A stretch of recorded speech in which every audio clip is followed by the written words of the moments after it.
Wairakei Estate is one of the boldest developments in the history of New Zealand agriculture. It will see the development of 18,000 hectares of state-of-the-art, environmentally sustainable pastoral farmland.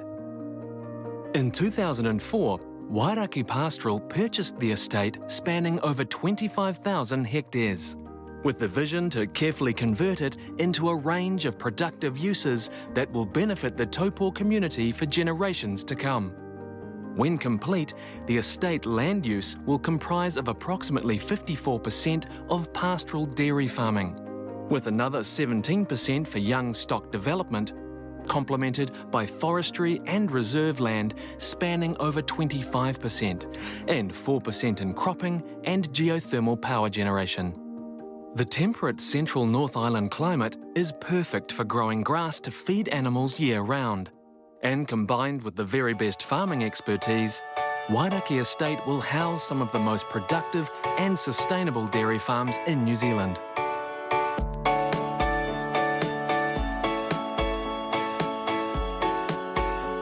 Wairakei Estate is founded on the principles of intergenerational investment.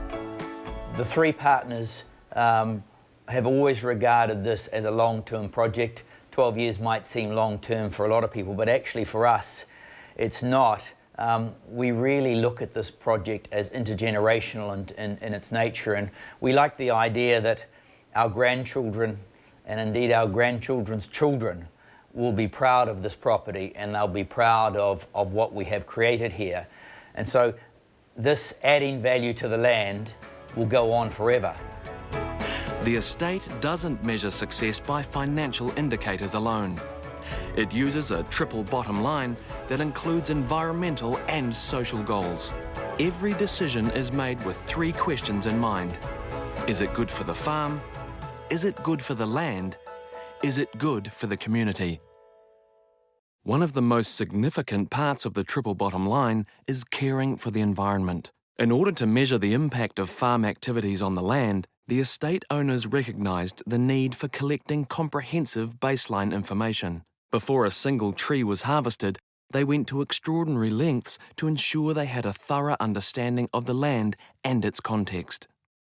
It was in the order of $1 million which we spent on professional consultants understanding the environment, and by that I mean the topography, the ecology, the hydrology, in other words water, and the impact of what we were proposing on the environment and how we could best manage and mitigate those effects. The partners have always understood the importance of being environmentally responsible, and were not just prepared to accept historical benchmarks in terms of what was acceptable, what was market practice.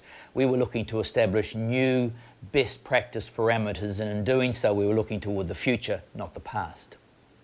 The plan serves as a guide when making decisions that could affect the land, and having a detailed understanding of the land before the farm was established enables the estate to closely monitor change. To ensure nutrients are strictly controlled, the estate sources expertise from Lincoln Agritech, a leading-edge research and development company.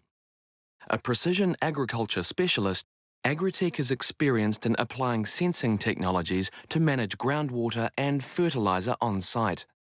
Feedback from monitoring systems allows the farms to adjust stock and pastoral activities more flexibly. Invercargill company Smart Farm designs monitoring systems that provide continuous data via mobile phone, computer, or at the control box mounting in the cowshed. This system is used across the estate, providing updates on effluent application.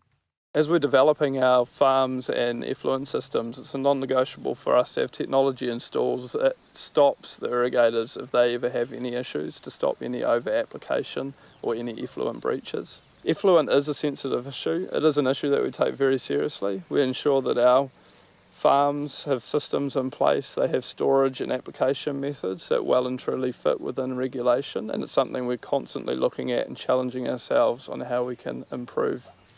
At Land Court we always talk about our apes, our animals, and ensuring our stock welfare, the people to make sure that they get home safe every night, and also the environment.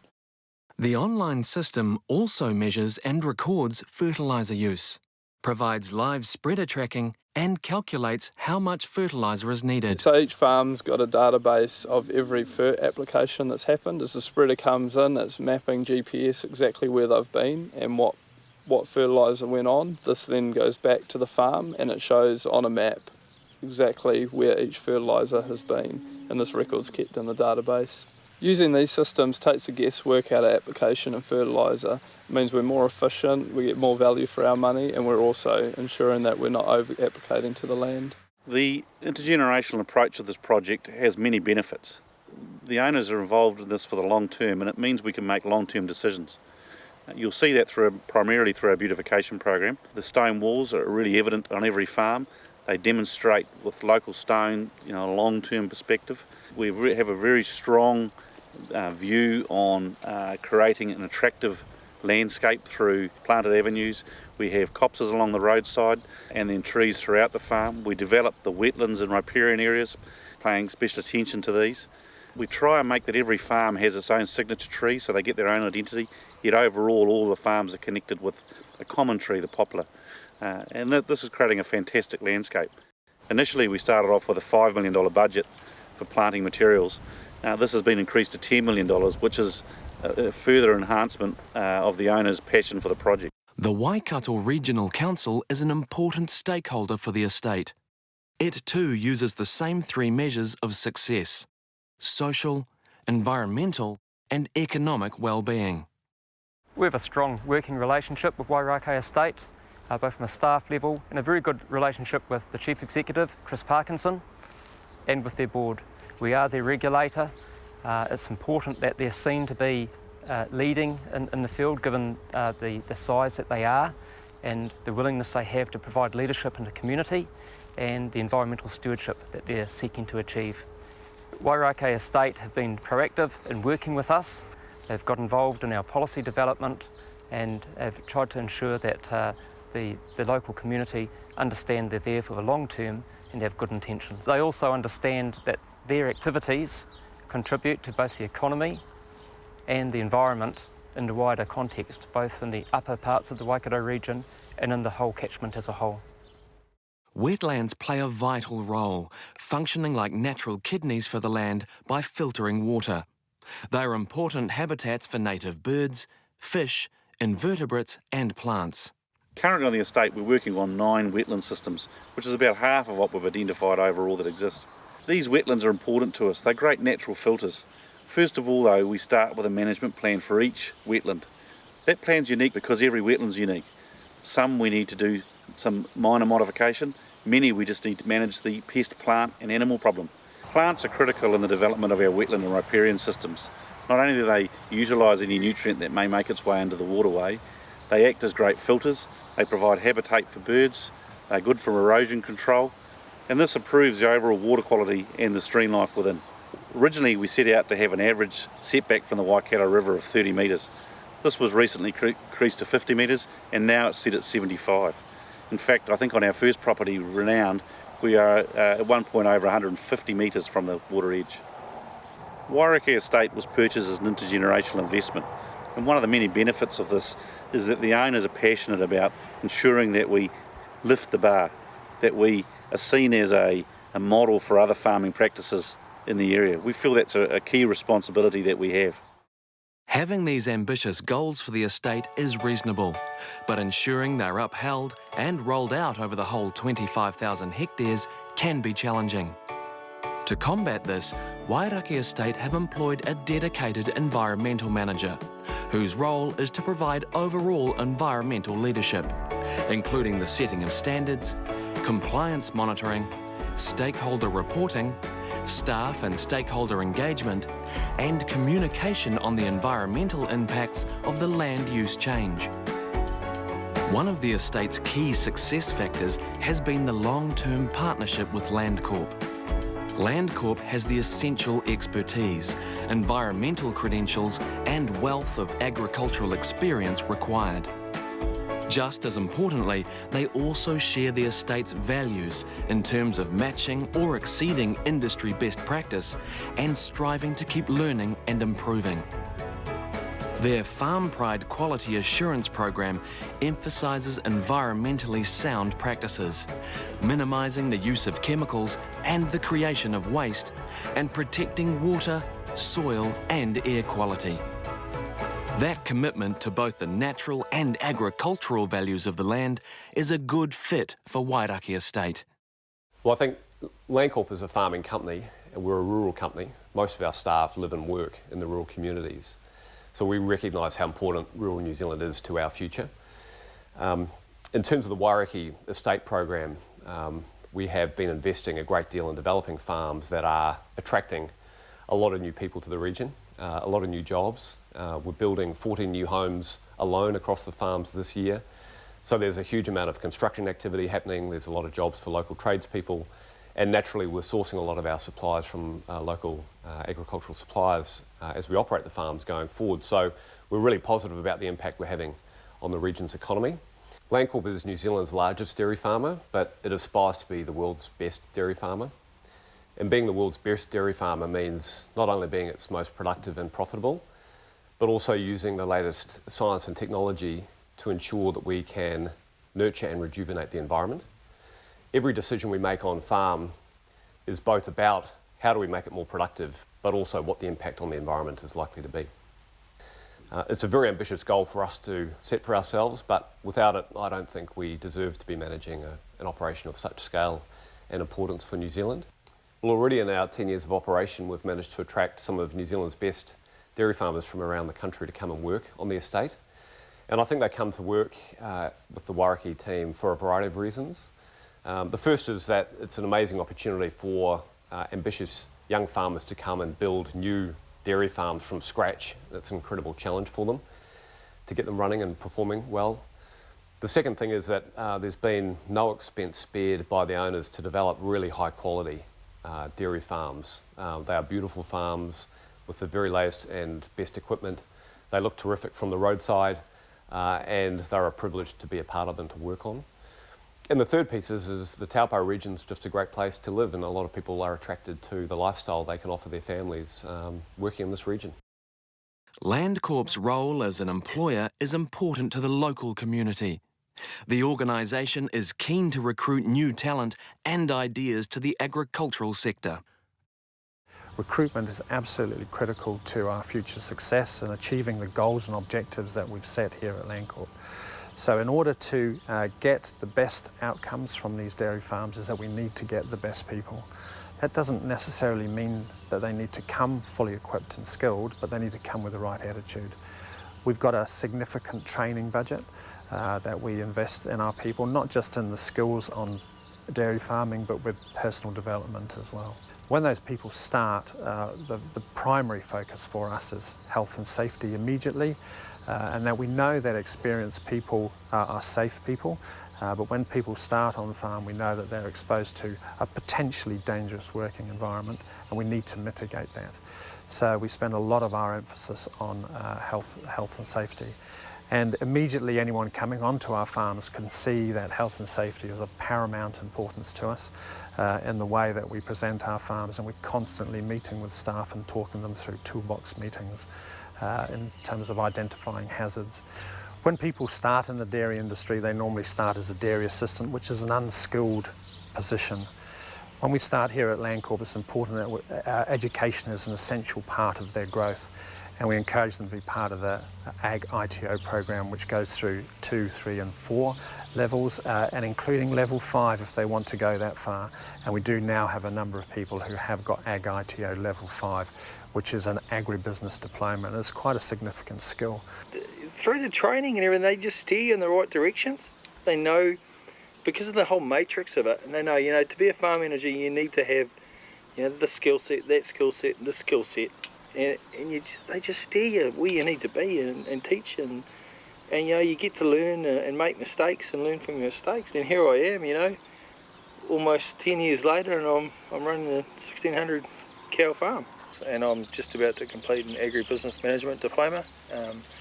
And the really great thing for us is, as we complete each level, the company totally reimburses us for it.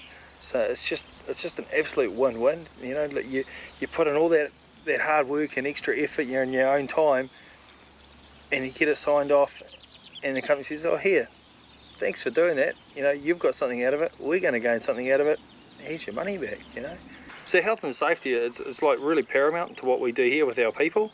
Like for me, you know, anyone on this farm, whether they're working for me or whether they're just part of a family, you know, keeping them safe is, it's such an important role. Some people say if you can be too safe. I don't think that's correct. It's just the way you look at things and go, yeah, the job might take half an hour longer, but at least you're going to go home at night. You'd struggle to live in better houses. You know, look, we lived in Hamilton and we paid astronomical rents to live in just average houses. Yeah, here, you know, even a guy that's brand new in the industry, you know, that's never worked on a dairy farm before, can move into a 3-bedroom house, fully insulated, double glazed, you know, it's got a fireplace, it's got a heat pump, you know, it's got grounds, you know, it's got outside sheds for wood, you know, just, and like our house in particular, it's got the best view, you know, and anyone that comes to our house just goes, wow, what a view. So as a mum, coming here, first time ever been on a dairy farm, I felt really welcome as part of the Wairakei Estate, and the community just felt so welcome in. On our farm, the kids, I just know that they're safe here playing and everything. They know that they've got to wear their high vis if they're playing out in the paddocks, and it's the same with all the children. But you can relax. They get to be kids and climb trees, and you just know that they're safe. Finally, the third measure of success is economics. We New Zealanders are fiercely proud and protective of our natural environment. What's more, our clean green reputation is worth billions in export dollars. As the dairy industry grows and intensifies, there is a new breed of farmer proving that sustainability is not only good for the land, but that it is good for business. Steve Hoskins from Insight Economics talks about the 2014 Economic Impact Assessment. We recently completed an economic impact assessment for Wairakei Estate. They asked us to model the relative economic impact between the developed estate and the property as it would have been had the land use remained unchanged. The results were pretty impressive.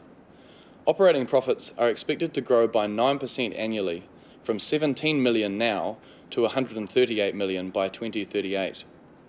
Our economic modelling projects that by 2021, the region will have about 10 times more jobs directly through dairying than it would have had with the status quo. If flow-on jobs are included, that jumps to a difference of nearly 300 jobs, and at a national level, 670 more than would have been available through forestry. Once it's fully operational, and including flow-on effects, the daily operations of the estate are expected to boost regional GDP by 134 million and regional incomes by 24 million per annum. That's a sizable benefit. An example of the ripple effect is the estate's partnership with Fibre Fresh. Fibre Fresh is a world leader in advanced fibre nutrition for horses and calves. It grows a number of crops, mainly lucerne, on the estate. Well, Fibre Fresh is a growing company with markets around the world, and we need land, and that's what Wairakei Estate offer. And the type of land they can give us is just perfect. And so really it's a win-win. And with the clean green image that they want and we offer, with not having livestock and growing lucerne, which we don't have to put nitrogen on, it's a relationship made in heaven. Yeah, our product is unique in the world, and that allows us access into almost any market in the world, including the USA, Asia, and the Middle East. And the Middle East is a new one. We've just set up a company there, and believe it or not, one of the target will be camels. Fibre Fresh has a long-term view to its business, and we tend to think in intergenerational terms, and Wairakei Estate do exactly the same. The way they do their projects is top of the line, and we're very happy to be associated with them. Wairakei Estate is Landcorp's largest milk solids producer. Currently, the farms produce 3.5 million kg of milk solids each season, which is projected to climb to more than 19 million kg of milk solids by the completion of the development program. Across the estate, herd numbers are expected to increase rapidly through the conversion phase, but to then level off. And due to improved productivity, milk production is expected to increase well beyond that time. The forecast of annual yield per cow is also expected to grow from 350 kgs of milk solids in 2014 to 450 kgs in 2038. Quality of the end product begins with quality inputs. That means the best feed, the best living conditions, and the best care. And at Wairakei Estate, the results already speak for themselves. Grade-free milk, low somatic count. In short, you could drink this milk straight from the vat. Wairakei Estate is not just an agribusiness. At the heart of the estate is a set of core principles. A commitment to doing the right thing by the land, to follow best farming and environmental practices, to beautify the property, and a promise to continue this intergenerational investment, a legacy of which the owners, their children, and New Zealand can be proud.